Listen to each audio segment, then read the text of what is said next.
Hello and welcome to The Hill on perhaps one of the most consequential days in the race for the White House. Donald Trump's attorney went before the Supreme Court today to try to get him back on the ballot in the state of Colorado, and that is not even the biggest story today. You are looking live right now at the White House, where President Biden now has a host of questions coming his way, as the special counsel investigating Biden's handling of classified documents has said the president, quote, willfully retained and disclosed classified material after his vice presidency. Meantime, half a world away, the Tucker Carlson Vladimir Putin interview is about to be released, what Russia's leader had to say, and why on earth are we talking about politics in the Virgin Islands? Believe it or not, Donald Trump and Nikki Haley are actually watching. We have a lot to get to. Thanks for being with us here on The Hill. I'm Blake Berman, joined today by Amisha Cross, Democratic strategist and former Obama campaign advisor. Ashley Davis is a former official in the George W. Bush White House. Max Rose, of course, the former congressman from the state of New York. Lauren Wright is a Princeton University political scientist. And May Mailman, joining us remotely, hanging out for the hour, former Trump White House attorney. The Hill on NewsNation starts right now.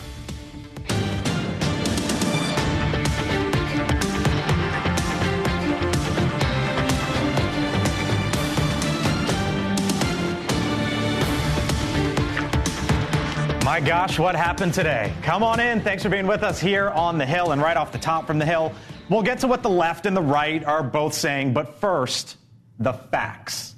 President Biden will not be prosecuted for mishandling classified documents. The special counsel, Robert Hur, who was appointed by the Attorney General Merrick Garland, has alleged the following against the commander-in-chief: that Biden held on to top secret documents relating to the war in Afghanistan. That Biden also told his ghostwriter for his memoir that he, quote, found all the classified stuff downstairs, end quote. And that Biden also knew that notebooks that he had contained classified information, and he talked about some of it with his ghostwriter. Now, you might be wondering why no charges are being brought then against the sitting president. Now, in his report, Hur laid out multiple reasons of why he thought a jury could find reasonable doubt. And that includes the following: Biden's experience of viewing classified materials could be viewed as, quote, unremarkable and forgettable, end quote. Hur also says prosecutors could not prove he had documents in his Virginia home in 2017 when he was no longer in office. Biden also argued that notebooks were his personal property, an argument that Hur said Ronald Reagan also once used. Now, this afternoon, President Biden celebrated the decision. I was pleased to see they reached the conclusion I believed and knew all along they would, that there are no charges should be brought in this case. But I was especially pleased to see the special counsel make clear the stark differences between this case and Donald Trump. So those were the facts. But perhaps the most damning line in the report about the 81-year-old president seeking re-election is this, quote, we have also considered that at trial, Mr. Biden would likely present himself to a jury, as he did during our interview, as a sympathetic, well-meaning, elderly man with a poor memory. Hello to you all. Thanks for being with us here on The Hill. Former congressman from New York, you told me you'd rather talk about the weather and the Knicks. But we ain't talking about the Knicks. That was the confidence stuff. How do you defend Biden here? Well, he's 100% right, first of all, that there's a clear difference established between the reckless disregard for law and order that Donald Trump displayed after the documents were requested of him versus how Joe Biden responded, cooperating every step of the way. Now, of course, no one is happy with that line. You can't be. It'd be preferable for a Biden sex tape to be released, but it's not. In the end, and try to. I actually think it's worse what they said. They said he could not remember when he was vice president, forgetting on the first day of the interview when his term ended, and forgetting on the second day of the interview when his term began. He did not even remember when his son Beau died. How do you defend him when we know the issues are essentially, is he with him? I could say that this is a high-pressure environment, and at the end of the day, a lot of people forget certain details in high-pressure environments. We've seen the love specifically that Joe Biden has for his begotten son, Beau. And at the end of the day, he has talked about him incessantly in multiple conversations. And I think that legacy is what it is. This is damning. It is almost to the extent that the James Comey memo was damning for Hillary. And I say that because obviously we're months out. This is not an October surprise. Right. However, I do think that it plays into the hands of those who consistently talk about Biden's age. And many of those are Democratic voters. So I think that this is not necessarily the most helpful for Joe Biden. And he's got a lot to recover from. Nikki Haley's calling for a cognitive test. Ashley. Well, I mean, I obviously think she should, but she should also do it, and she's also doing it with both other candidates, which I think is probably the right thing. I think you're exactly right, though, that, and I still believe that this is more damaging than him actually being charged, because I don't think that the American people could understand all the nuances of this. But I do think that this narrative of him not being completely there is very damaging. But nothing's changed, right? We all watch him day to day. This is not a new phenomenon. We've known that he's not really with it, and he's sort of out to lunch constantly. But just to help out my Democratic friends here, I don't think people care about this. I really don't. I don't think it's anything You don't think new. they care, or I think it's very, very low on their list of priorities. And I'll go one step further. If Republicans focus on Joe Biden's age being the main problem with him, then they're not talking about the policies. So I actually don't think it's a good campaign strategy, and I think they need to let this go a little bit. And as the thing is that the two front-runner candidates for both parties are older men, and it is what it is. You have Donald Trump out here confusing Nancy Pelosi and Nikki Haley. Yeah. You have him making bomb sounds. Like, I don't even know what the hell that was. Joe Biden there's a lot happening. Twice this week, he had mentioned that he had spoken to former foreign leaders in Europe, and they were dead. Let's keep in mind that this was a former Trump administration official that issued this report and cleared Joe Biden of any wrongdoing, establishing the fact, yet again, that President Biden acts within the rule of law and Donald Trump does not. But the other reality is the chief law enforcement officer of the United States of America is the president of the United States. Correct. For this president, for every other president before, and every president coming forward. And so Merrick Garland is his attorney general. Merrick Garland is the one who appointed her. And here's the statement from Donald Trump, quote, "This has now proven to be a two-tiered system of justice and unconstitutional selective prosecution. The Biden documents case is 100 times different and more severe than mine. I will explain why Robert Hur says that is not the case in a second." May Mailman, former Trump White House attorney, come on in. May, what do you make of it?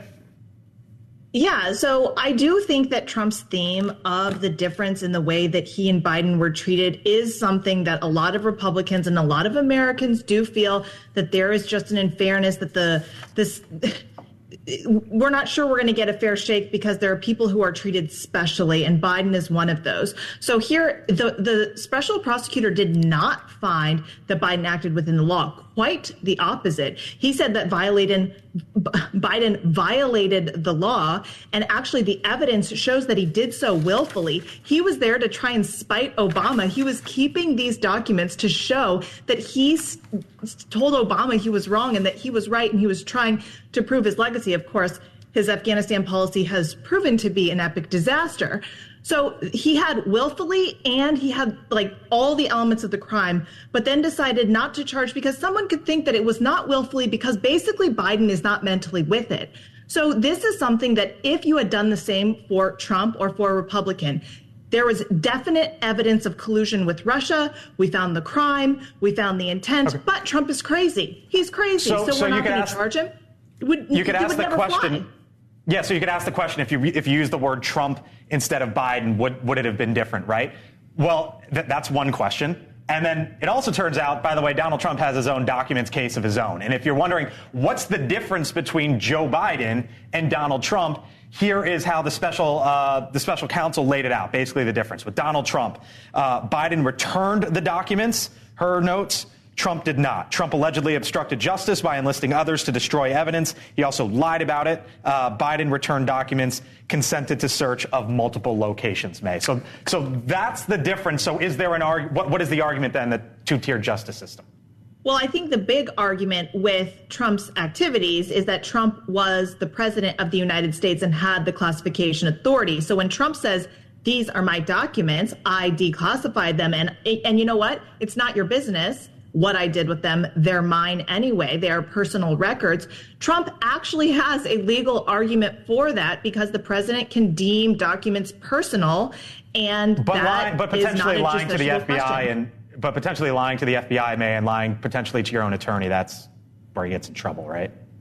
Well, but that's not. I mean, the obstruction of justice question, I think, if we're going to get into that, then really just points to the ghostwriter here who has all of these classified recordings. And then we haven't even gotten to the we haven't even gotten to the ghostwriter, because there was a ghostwriter for President Biden, former Vice President Biden at the time, who was writing the memoir, and that ghostwriter deleted information that they had, and they're not charging the ghostwriter at all. And they should all know better. And one of the comments that you put up earlier is that Biden, the former vice president at the time, didn't realize they're classified documents. Anyone that's worked in the White House here, or you as a former congressman, understands when there's a classified document. I mean, come on, that's not a good argument. But to go back to what you said is, whether it's the Trump supporters who think that he's wrongfully accused, or the Biden supporters who think he's, that still, if he's too old, it doesn't matter. I think you're exactly right. I don't think this is going to change the dynamic of who's voting for who. Well, the classified documents, both classified documents cases didn't move the needle for Democrats when it was Joe Biden. It didn't move the needle for Republicans when it was Donald Trump. American people aren't voting on classified documents cases. They simply do not care. I will say it did move the needle a little bit for Trump. Across all of these cases, it's the only one that lowered opinion of him among Republicans, marginally so, but people He's got 95 plus other charges. So yes, that's exactly that right. was one story today, just one. Now there's this. Here in Washington, historic arguments at the Supreme Court. The justices appearing a bit reluctant, you could say easily, to take the extraordinary step of disqualifying the former president, Donald Trump, from appearing on a state's ballot, in this case, Colorado.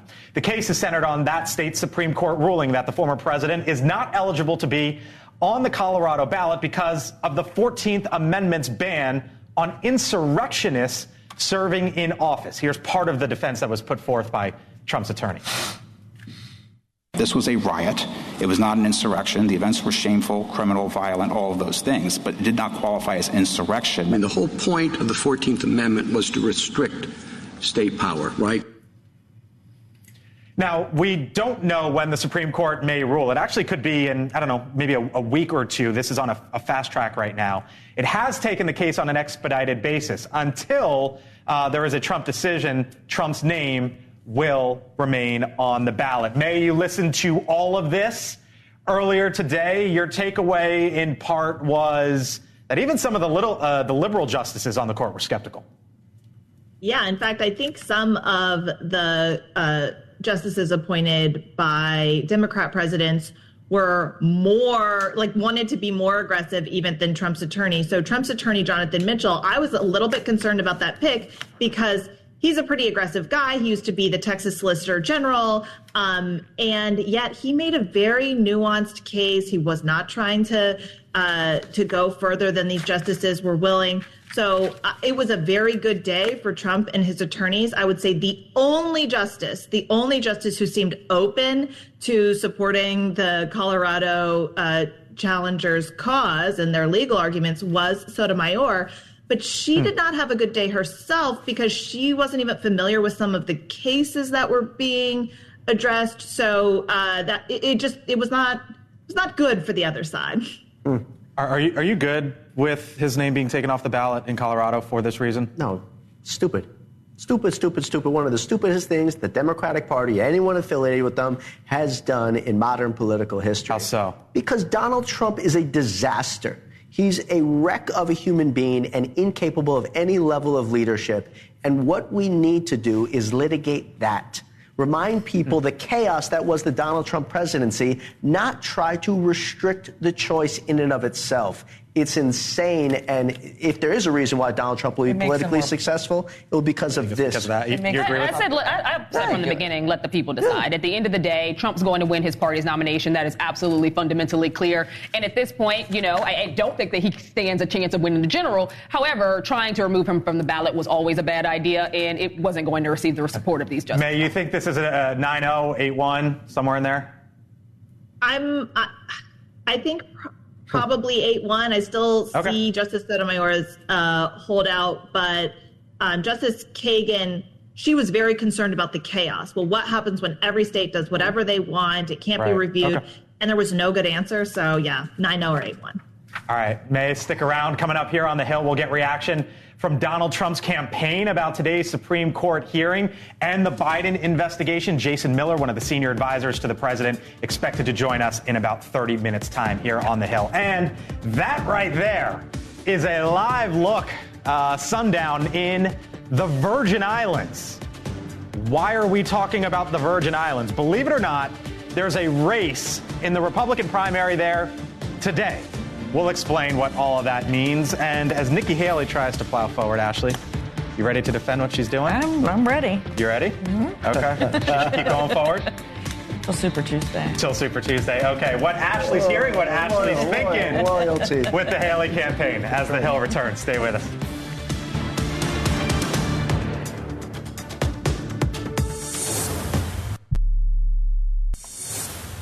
All right, welcome back here to the Hill on NewsNation. So you might know that the Republican caucus in Nevada is going on tonight. Former President Donald Trump is running in it virtually unchallenged. But there is another vote that's being held elsewhere today at the same time, right now. The U.S. Virgin Islands, with 4 delegates up for grabs. Now, both Trump and Nikki Haley are head-to-head on the ballot. No GOP candidate has gone to the U.S. territory, but Haley has appeared virtually. Now, get this. There are 3 voting locations: a chicken shack, a rum bar, and Bluebeard's Resort. Sounds fun. Ashley Davis. Yes. You are part of Nikki Haley's world, her orbit. What's going on? Well, first of all, I was saying during break, we've never been to the Virgin Islands. Yeah, that'd be one we'd want to cover. Why not? I'll take that aside. What's her thinking? Like, she's running... She's still raising a lot of money, let's just say. So the Virgin Islands, the only reason it's important to her at all right now is if she could get any momentum coming out of some of her big losses. I'm saying generally. Like, no, I know, I get it. I just was saying that. And it's only 4 of our delegates. But I think she's still raising money. She just raised another 1.7 over the last 2 days in California. There is no reason that she's getting out of the race before Super Tuesday. And I don't know if she's going to lose by 30 points in South Carolina. I don't think anyone does. She doesn't believe that. But if she has a showing that's decent, I know you're going to show all the polls that says she's down. We could show the polls that show she's down. But if you say there's no way that she gets out before Super Tuesday, and you don't think she's going to lose by 30 in her home state, what if it's a double-digit loss in her home state? I don't care how much money you have at that point. How can you make the case that you're viable? I don't know how she does that, and I don't know what the strategy is. She just wants to make sure that she does better that she does in New Hampshire if she can. So it wouldn't be 11 points, even if it's 10 or 9. She has the ability to say that I have all this money going in, and I'm going to states that actually aren't as conservative. And why not continue to... I mean, she fundamentally believes that Biden and Trump are not the right people that should be up against only 2 people as choices. And from everything you've heard, she will not drop out before South Carolina. Look, how many times can we say yes? I definitely do not think she drops out before South Carolina. If I could go ahead. No, I was just going to say, however, we said that Vivek was on the show, and then he said, but I don't think so. And so what happened? What makes a difference if she loses by 20 points in South Carolina? It's not like everyone's like, well, then it would be bad for her in 4 years. I mean, I just don't buy that. I was just going to say there's an argument in the Republican Party right now that Nikki needs to drop out. We have to coalesce around Trump, send all the fundraising dollars there. I totally disagree with that. I think what she's doing is good for the Republican Party. How so? Because the Democrats want to paint the GOP as a personality cult for Trump.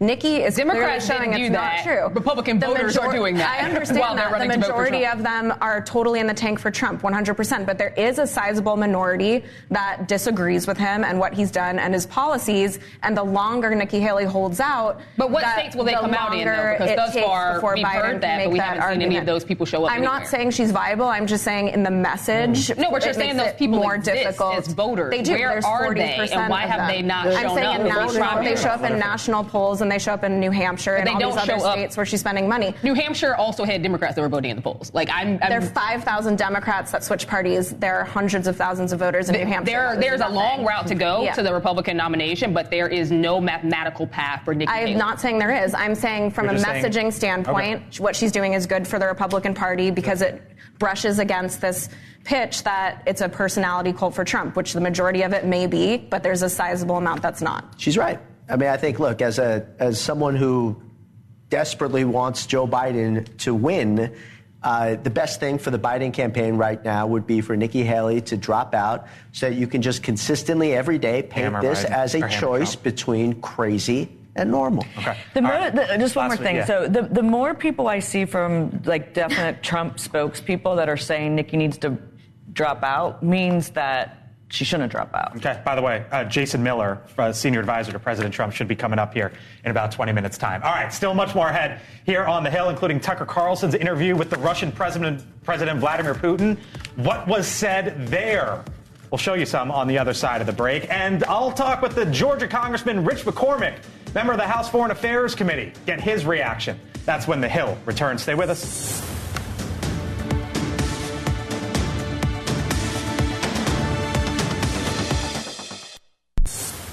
Okay, welcome back to the Hill here on NewsNation. Now, minutes ago, the former Fox News host Tucker Carlson released his interview with the Russian President Vladimir Putin. It's the first time that Putin has sat down with an American media outlet since before Russia invaded Ukraine, which is now nearing its 2-year mark. The interview, more than 2 hours long, so we haven't seen the whole thing. Putin was asked, though, about his last conversation with President Biden. Now, in video from the Tucker Carlson network, here is what he said. I said to him then, I believe that you are making a huge mistake of historic proportions by supporting everything that is happening there in Ukraine by pushing Russia away. I told him repeatedly, by the way. Okay, so here's some of the headlines. Putin says he hasn't spoken to the president since February 2022. He says his country and China complement each other in a quote-unquote balanced manner in fields of high technology and energy. He says he has a quote-unquote good personal relationship with the former president, Donald Trump. No, dear. Oh, dear. No, I have a question for you, actually. Sure. How do you think he got that interview? No clue. Lobbing a lot of praise on Putin. I mean, it's just interesting that's who he picked, but then with him then saying he gets along great with Trump. I mean, he's got a big audience. I think he probably just asked, honestly. I the way the world no works idea. now. Don't want to try to get inside his That would be my guess.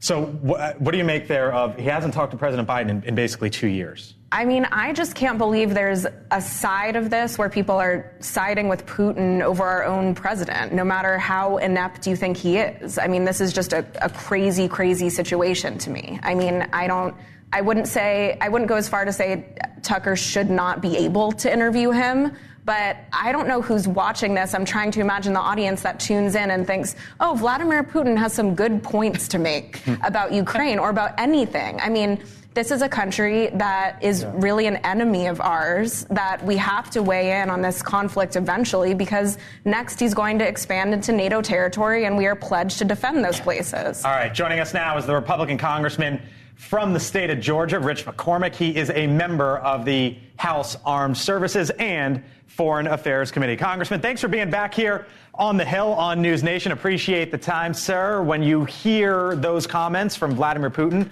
as a member of the committees that you sit on, relevant in this case, what do you make of it? Well, I'm a child of the 80s. I joined the military during the Reagan years. I remember that Reagan's message was the same from 1963 to about 1989. Smaller government, defeat communism. It's that simple. It disturbs me that it seems like Tucker Carlson really has been sympathetic to the Russian cause. He reads straight out of Russian propaganda. I think that Putin is nefarious at best. If you listen to the things that he says, it's not just about the old Soviet Union. It's about Peter the Great, Catherine the Great. Catherine the Great famously said, the only way for me to secure my borders is to expand them. He wants a Russian empire. He wants to expand his borders. He wants to take out other countries, Moldova, Latvia, Estonia. He wants to expand into NATO countries. Europe understands this vehemently. They're expanding their military. You can see what Poland's doing. We have a war at hand right now, and you have a commitment that we made both in the Budapest Accords and by a unanimous vote by NATO to support a friendly country. We'd much rather have a secure Europe with 70% of Europe's grain stores and other unbelievable resources than a bigger, stronger Russia that's friends with China and Iran. a good personal relationship, quote unquote, with Trump, but hasn't talked to the current commander-in-chief in essentially 2 years. Does there need to be direct dialogue there, in your view, Congressman? Absolutely. You're talking about two essentially superpowers, and Russia is on the decline, but they're going to be investing 20% of their GDP into their military next year. Now, that could bankrupt their system. It could be kind of like what happened to Gorbachev in the USSR, but I'm not going to bank on anything when you have a weaponry and military that's expanding that rapidly to do one thing, which is to take over a large portion of Europe and its natural resources. That worries me, and we have to be very, very considerate when we consider how we're going to support Ukraine and at the same time keep the American public support. So I hear your worries, and I also see, Congressman, what's going on here in Washington, which was a border bill tied around aid for Ukraine and Israel. In the case of Ukraine, $60 billion shot down in a matter of hours by Senate Republicans. Now the conversation is, should just the foreign aid component of it, to the tune of some $90 billion and still the $60 billion for Ukraine, go forward? If the Senate, Congressman, were to pass that, should Mike Johnson, the House Speaker, bring it up in your chamber? And would you support it? I think the best thing we could do is actually bring up each one of these bills individually. I think they can all pass in separate ways. I think the border bill is pretty simple. We already passed it. H.R. 2 was passed. The Senate sat on it. It's what codifies what worked in the past. But that's not happening.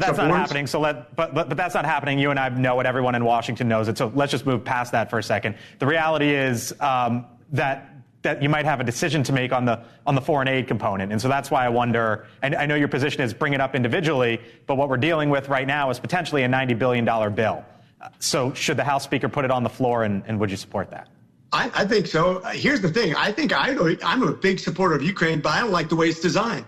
Biden's done a horrible job of selling it. He's giving aid to USAID and World Banks, and it's going to Africa and everywhere but Ukraine, anywhere up but the military. Now, we do have a large portion that going towards our military, but why don't we just focus on that?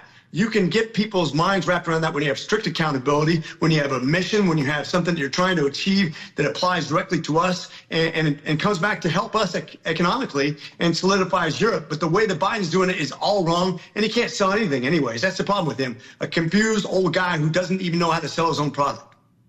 All right. Got to leave it there. Congressman McCormick, thanks for being back here on the Hill. Appreciate it. Talk to you soon. My pleasure. Yep. May Mailman, come on in. Curious what you make of what you just heard from the congressman and what we were talking about there off the top.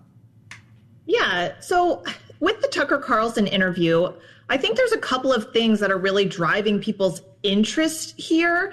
And one is a frustration with what's been going on the home front, which is a total lack of information. We don't know exactly how the money's being spent or how the money is being proposed to be spent. We don't know what the end goal is. If we've devastated 90% or something of the Russian military force, not we, but the Ukrainian forces have, is that a win? You know, what are we doing? And there's this massive frustration about a lack of information and a lack of clarity that I think is drawing people to just be curious, to want to learn more. And then there's also this like forbidden fruit thing, I think, where if you even question anything about Ukraine, you're a Putin ally and, you know, you don't care about America.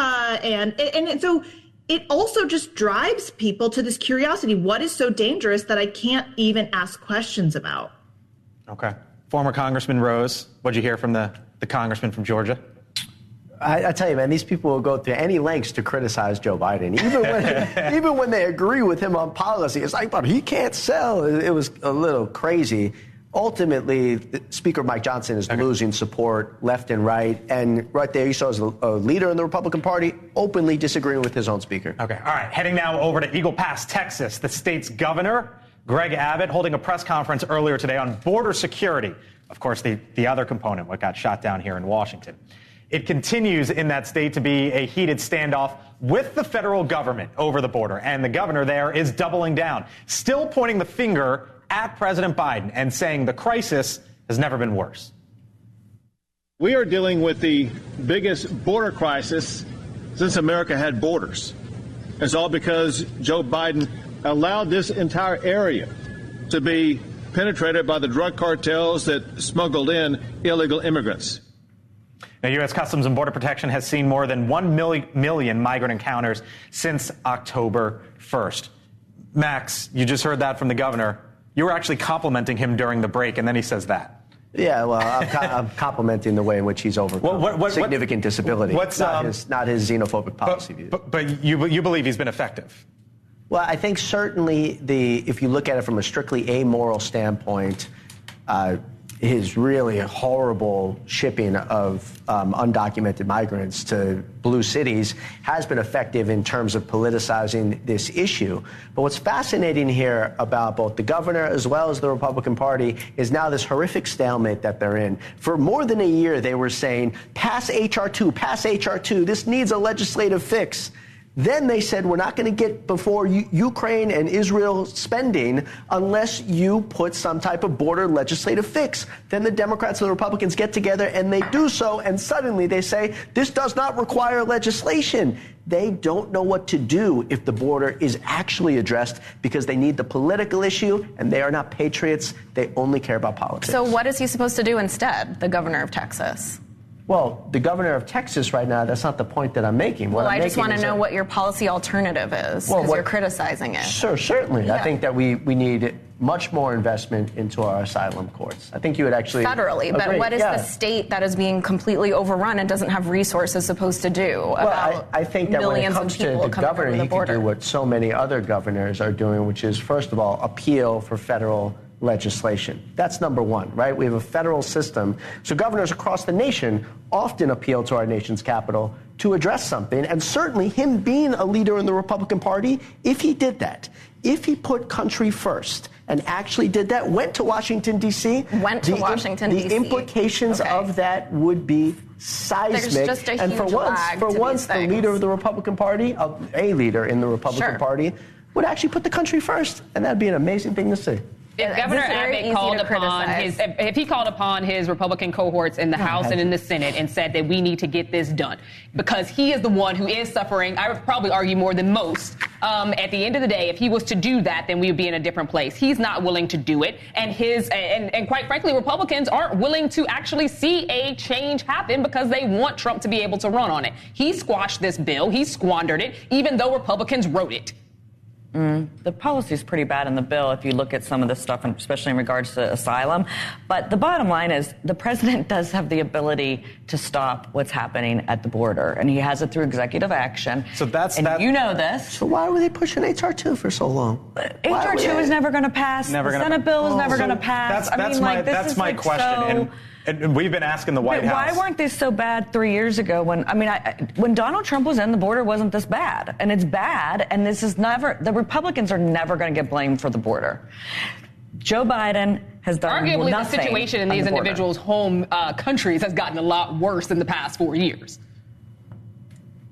If you're asking why more people are coming across, I'm saying there are things that have gotten worse where they resided before. And our country has gotten a lot worse in the last 4 years. Economically, as well as violence, as well as drugs. As the New York Times argued, the editorial board, there are major pull factors that Democrats did message at the beginning of the administration and in the 2020 Democratic primary. Everyone raised their hands for publicly funded programs for illegal migrants, and many hundreds of interviews of migrants coming across, and they're very genuine, say, that made me want to search for a better opportunity. That made me come. I think it's a very reasonable question to ask, and it's why we've been reaching out to the White House in the recent days to try to get someone on this show.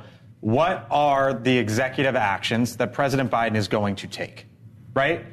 Whatever happened in the past, and you can argue the politics and the policy, but we're here now.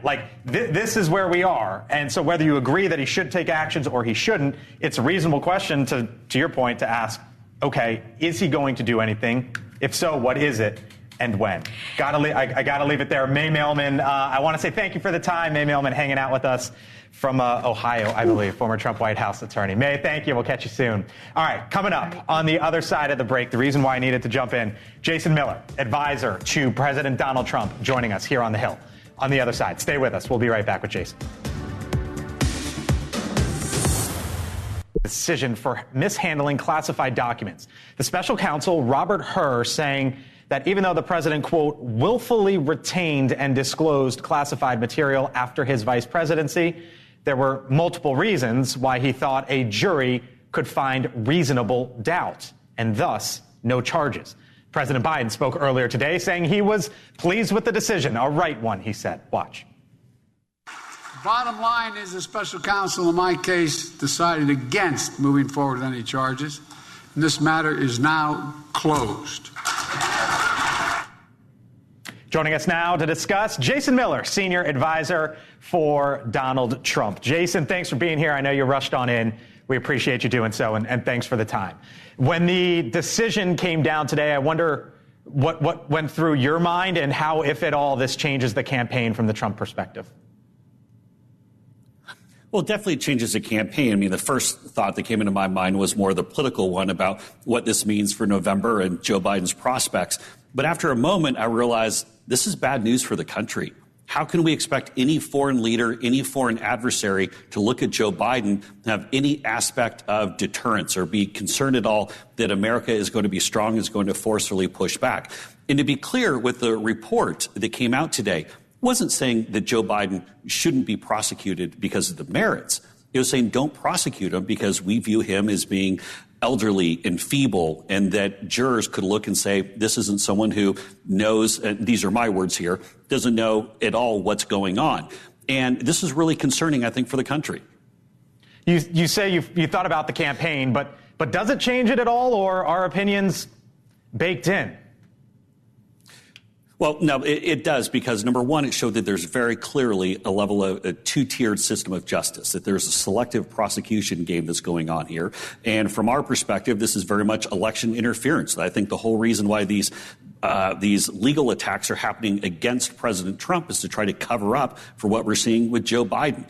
And the fact of the matter is that Joe Biden, even tonight, while he was trying to explain, or I guess is later this afternoon, trying to explain things away, said he was first elected 40 years ago. Well, it was 50 years ago. He's talking about wanting to be a president for people from both the red states and the green states. Well, usually people talk about red and the blue. Even we see the comments over this last week where he's getting things confused, saying he was speaking to Mitterrand or to Helmut Kohl. And the report is chock full of examples where Joe Biden didn't know what year it was. He didn't know when he was vice president, didn't know when key things had happened in his life. This is really concerning. And I imagine a lot of Democrats are looking right now and saying, man, we got to go with somebody else. Nikki Haley says he should take a competency test. Do you agree with Nikki Haley? And should Donald Trump do one publicly, too? I mean, he's in his late 70s and has had his own mix-ups recently. Well, we all know that President Trump aced those such tests in the past. Everybody should take some sort of test. I mean, that's a no-brainer when it comes to that. But here's the thing here's the thing when it comes to Joe Biden and taking any sort of a test.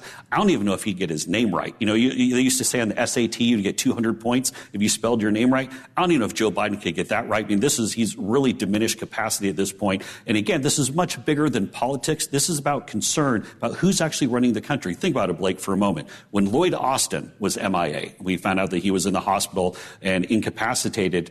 Joe Biden was left with the nuclear codes. That's got to be scary.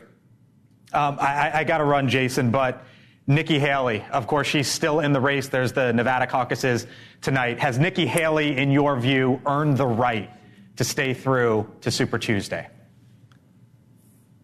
No, Nikki Haley has lost 123 out of 125 counties for the states that she's participated or contested so far. And the fact that in one of those counties that she won was literally by one vote. That's it. Nikki Haley lost to none of the above on Tuesday in the state primary in Nevada, forfeited her opportunity to get any delegates, which is tonight in Nevada. So if you're watching, if you're in Nevada, go caucus. Oh, absolutely she should drop out. This is a complete joke at this point. The only reason why Nikki Haley is running is, I guess, out of a favor for her donors, Reid Hoffman, all the rest of the Democrats and liberal never-Trumpers. It's a joke. Nikki Haley's a joke. She needs to get out of the race. Jason, I got to leave it there. And again, thank you for the time and rushing on over. We'll have you back soon. Jason Miller, senior advisor to Donald Trump. Jason, thanks. To the Democrats, you would say what to that? I would say look at your own candidate. At the end of the day, and I like that you brought it up, there have been some flubs, many flubs that Donald J. Trump has done as well, or has had as well. These are two men who are in their older years. It's expected. It is what it is. I don't think that today's commentary is going to make a darn bit of difference in an election in November. First of all, fascists never look so good in that pinstripe suit. Second of all, okay, this is not about flubs. This is not about competency tests. This is about record. Joe Biden rescued the economy, Joe Biden has been a leader both at home as well as on the world stage. And look at America's economy right now, outperforming all the rest of the world's industrialized economies, and compare that to the chaos and crazy and criminality of the Trump years. That's the comparison that matters. That's your final message. You started the show wanting to talk about the Knicks instead. You got your point in. Last thoughts from you two, Lauren, then Well, Ashley. I'm not going to even address the economic point, which I don't agree with my friend on, but I was going to defend you. I was going to say this is a good point about Trump having some issues, too. The difference with Trump is since he's a celebrity and not considered a former president and a politician, even though he should be, I've never seen anything like it, he is held to a different standard, and it's an unfair standard. Well, and I do just have to, the problem is the economy isn't better, maybe from a bigger perspective, but not from how people are buying their groceries and how expensive their groceries are, et cetera, which we all know we can debate. But also, the president's policies aren't working. Look what's happening at the border that we just talked about, and we talk about almost every day on this show. So I would love him to run on his issues because I think he'll lose. Got to leave it there.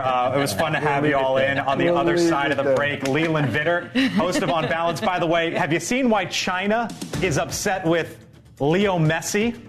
I'll discuss with Leland. We'll see you in a few. Thank y'all. That was great. That was a lot of fun.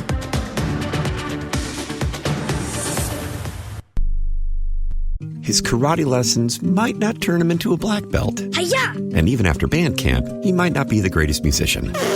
But with the 3% annual percentage yield you can earn on a PenFed premium online savings account, your goal of supporting his dreams... Thanks for everything, Mom and Dad. ...will always be worth it. Apply today at PenFed.org/savings. Federally insured by NCUA. $5 minimum to open account. To receive any advertised product, you must become a member of PenFed. PenFed's got great rates for everyone. This message is from the U.S. Department of Veterans Affairs. Veterans, do you take medication? At VA, prescriptions have a range of copay levels, from free to $5, $8, or $11 for a 30-day prescription, depending on your eligibility. Refill by mail, in person, or on VA's mobile app. Sign up at va.gov or call 1-800-MyVA411. Grandpa, look what I got! Wait till you see the bike we got for Jake. It is the coolest thing. Hearing loss happens gradually with age, making it easy to ignore. Yet most older Americans aren't getting their hearing tested. Dad, can you hear me? Untreated hearing loss can keep your loved ones from enjoying what they cherish most. Don't let that happen. Speak up about hearing loss. You'll be glad you did. Brought to you by the American Speech Language Hearing Association. Every child deserves the best teachers, facilities, and academic programs to set them up for success. At Milton Hershey School in Hershey, Pennsylvania, we make that a reality for children from qualifying families who are looking for greater opportunities. Milton Hershey School enrolls students from pre-K through 12th grade from across the United States to live and learn on a beautiful state-of-the-art campus with all costs covered. Are you looking to set your child up for success or know a child who could benefit from Milton Hershey School? Learn more at mhskids.org/admissions. Sports allow us to play, learn, and grow. But there's something more important than victory. At the U.S. Center for Safe Sport, we believe every athlete deserves to be safe from abuse and misconduct on and off the field. We equip athletes, parents, coaches, and others with the right education to recognize, prevent, and respond to harmful behavior. Join the movement to champion respect and end abuse at uscenterforsafesport.org. This is the NewsNation audio stream, available 24/7 on the NewsNation app or on Alexa. Just say, play NewsNation. Dear hero, whoever you are, you save lives. I live with sickle cell and the pain and the issues that come along with sickle cell every day. I'm most grateful that people are willing to go out there and take their time, their blood, and give me new life. Because of you, I'm allowed to see my son grow up. Giving equals living. Give blood. Replenish the supply. Learn more at hhs.gov/giveblood. Brought to you by the U.S. Department of Health and Human Services. Pass it on. Today my bank made a big mistake, but I forgave them. My server spilled water on me, but I forgave him. My toddler drew lipstick on the wall. Was I ever mad? It got me thinking, I can forgive my bank and my server, but I'm upset with my own kid? I mean, what's most important here? So, tonight, the two of us are doing lipstick art. On paper. Forgiveness is in you. Pass it on. From PassItOn.com. Want to get out of just about anything and look like an earth-saving hero? Just use the environment excuse. High school reunion? Sorry, can't. Planetary obligations. Unfortunate bridesmaid's dress? Unfortunately, you promised the climate you'd buy more vintage. Chauffeuring teens? The earth really needs them to hoof it. The environment is always the best excuse. Find your out and opt in to cutting carbon. Just visit theenvironmentexcuse.org. Brought to you by WildAid. Today alone, 5,370 people in the United States will be diagnosed with cancer. That's why Stand Up to Cancer funds and develops the newest and most promising cancer treatments. Stand Up to Cancer wants to provide you with every opportunity to join in this mission. By donating your home, land, or commercial property, you can help Stand Up to Cancer fund innovative cancer research. Stand Up to Cancer makes the process easy, and it may be tax deductible. Visit standuptocancer.org/giveproperty to learn more.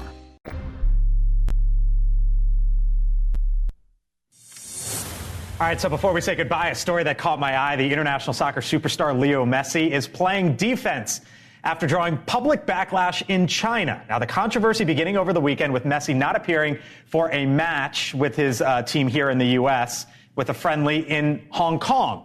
Messi was declared unfit to play. Well, just 3 days later, the backlash escalated when he showed up in Japan and played. Good enough to play in Japan, not good enough to play in Hong Kong.